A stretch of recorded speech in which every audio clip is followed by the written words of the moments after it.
Hello parents and my super intelligent students.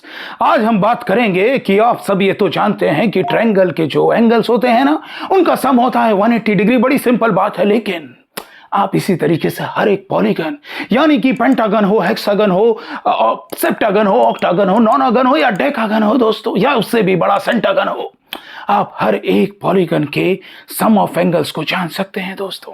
एक बड़ा simple सा फॉर्मूला है, और फॉर्मूला है n-2 मल्टीप्लाइड बाय 180 डिग्री दोस्तों। अगर आपने फॉर्मूला रट लिया है तो खुश होइए, सेलिब्रेट कीजिए, दिवाली मनाइए अपने, लेकिन ज्यादा खुश मत होइए दोस्तों, क्योंकि अगर आप ज्यादा खुश हो गए तो भूल जाएंगे कि ये आप भूलने वाले हैं। क्योंकि रटी हुई चीज आप एक महीने में भूल जाएंगे, एक नहीं तो एक साल में भूल जाएंगे दोस्तों। लेकिन अगर आपने इसके पीछे का लॉजिक समझ लिया ना, ये आया कहां से समझ लिया, तो आप इसे जिंदगी भर नहीं भूलेंगे। अब नजर डालते हैं दोस्तों लॉजिक पे, तो कुछ पॉलीगन्स उठा लीजिए, जैसे कि स्क्वायर, पेंटागन, हेक्सागन, हेप्टागन, और उसमें बना दीजिए कुछ ट्रायंगल्स।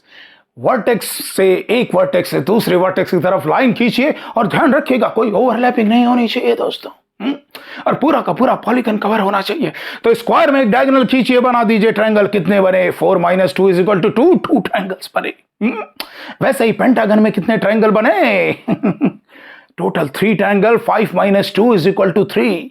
वैसे ही आपके हेक्सागन में बने 6 - 2 = 4 ट्रायंगल्स, और हेप्टागन में बने 7 - 2 = 5 ट्रायंगल्स। और यहीं से अपना फॉर्मूला आया n-2 दोस्तों।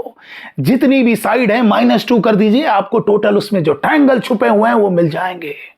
और आपको तो पता ही है कि ट्रायंगल का जो सम ऑफ एंगल होता है वो 180 डिग्री होता है।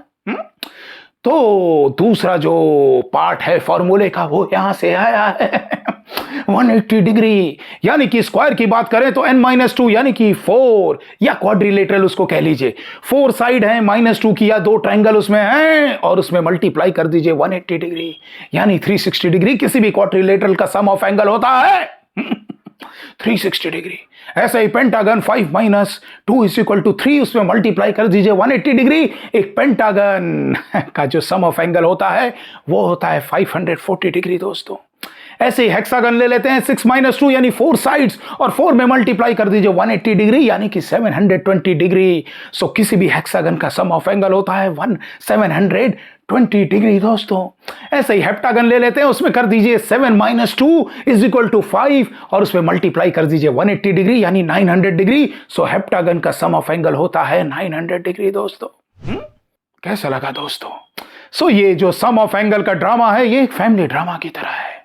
हर एक साइड एक नया कैरेक्टर ले आती है, और ये जो नया कैरेक्टर कोई और नहीं है आपका प्यारा ट्रायंगल है। जी हाँ, और ये कहानी कहीं हेप्टागन या ऑक्टागन पे रुकती नहीं है।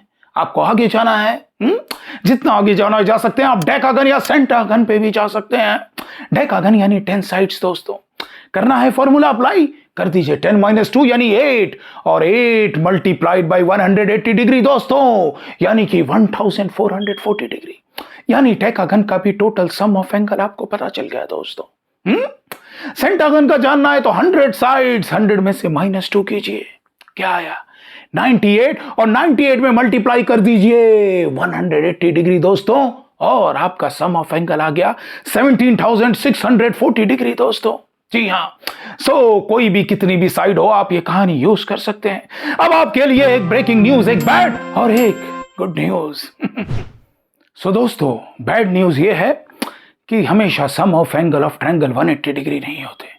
लेकिन गलती से भी अपने टीचर को मत कह दीजिएगा, वरना वो बोलेगा किस पागल से मिलके आए हो। जी हाँ, लेकिन अगर मैथ्स को हद से ज्यादा समझना पागलपन है तो मैथ्स जादूगर वो पागलपन करता है। जी हाँ, ये सच है कि 2D की दुनिया में सम ऑफ ट्रायंगल हमेशा 180 डिग्री होता है, लेकिन 2 डायमेंशन से अगर उठ के हम 3 डायमेंशन पे चले जाएं, जो कि रियल वर्ल्ड है, जी हाँ, अर्थ की दुनिया में, किसी और प्लैनेट की दुनिया में, तो सम ऑफ ट्रायंगल 180 डिग्री नहीं होता।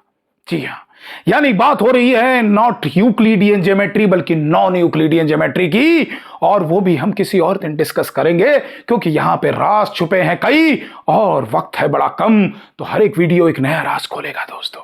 खैर, बैड न्यूज बात हो, अब आती है बारी गुड न्यूज की। आप में से कई महान लोग होंगे जिनको रटना बिल्कुल पसंद नहीं है, और वो अच्छी बात है, क्योंकि मैथ्स में वही चाहिए दोस्तों। आप बोलेंगे कि अब हमने ये तो लॉजिक समझ लिया कि सम ऑफ एंगल ऑफ किसी भी पॉलीगन का क्या होता है, एक्सेप्ट ट्रायंगल। हमने उस लॉजिक की बात नहीं की। Sum of angle of all polygon is sitting on the assumption that एक ट्रायंगल का सम होता है 180 डिग्री, लेकिन उसका राज भी तो खोलना पड़ेगा। और मैं जादूगर की ख्वाहिश बिल्कुल नहीं है राज को किताबों में बांधने की दोस्तों। हर राज खुलेगा यहीं पे फ्री में यूट्यूब चैनल में। जी हां, अगला वीडियो होगा ट्रायंगल का एंगल जो सम होता है वो 180 डिग्री ही क्यों होता है, और वो कोई सिर्फ थियरम नहीं होगी, पूरा लॉजिक से भरा होगा, क्योंकि मैं जादूगर मानता है इस दुनिया में अजम्पशन बहुत फ्यू हैं, बाकी सारे लॉजिक है। और इसीलिए मैथ की जो जादूगरी है वो वहीं से निकलती है, एक एक अजम्पशन से, हर एक लॉजिक उसके ऊपर बैठते बैठते दुनिया के हर एक थ्योरम, हर एक लॉ को हम बनाते हैं और आपको यहां पे दिखाते हैं दोस्तों।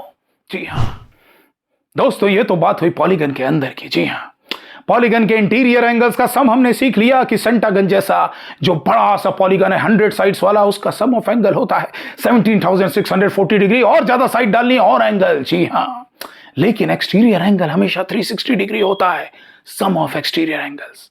और यह दर्शाता है दुनिया गोल है, बड़ा इंटरेस्टिंग है 360 डिग्री। ये भी कभी डिस्कस करेंगे और राज खोलेंगे, ट्रायंगल के भी राज खोलेंगे, दुनिया भर के राज खोलेंगे। और जो आखिरी वीडियो होगा हमारा जियोमेट्री में, मैं वादा करता हूं वो ऐसे जियोमेट्री को चीर फाड़ देगा जैसा यूक्लिडियन ने भी नहीं सोचा होगा। यूक्लिड के लेवल के ऊपर से जाएगा, क्योंकि ये हिंदुस्तान है, भारत है यूरोप से कहीं ज्यादा इंटेलिजेंट। तो उनके वीडियोस को भूल जाइए, जो यूक्लिडियन ने बताया अब उसके आगे लेवल पे हम जाएंगे दोस्तों। जी हां, लेकिन कहानी यहीं खत्म नहीं होती। समराइज करता हूं दोबारा, याद रखिएगा फॉर्मूला। लॉजिक तो ट्रायंगल का है, लेकिन फॉर्मूला वही है हर पॉलीगन का, n-2 मल्टीप्लाइड बाई 180 डिग्री। और ये 180 डिग्री आया ट्रायंगल से, और n-2 आया नंबर ऑफ साइड में। जब -2 करते हैं कितने ट्रायंगल बनते हैं किसी भी पॉलीगन में, और ये फॉर्मूले से आप किसी भी पॉलीगन का सम ऑफ एंगल, इंटीरियर एंगल बता सकते हैं दोस्तों। Thank you very much.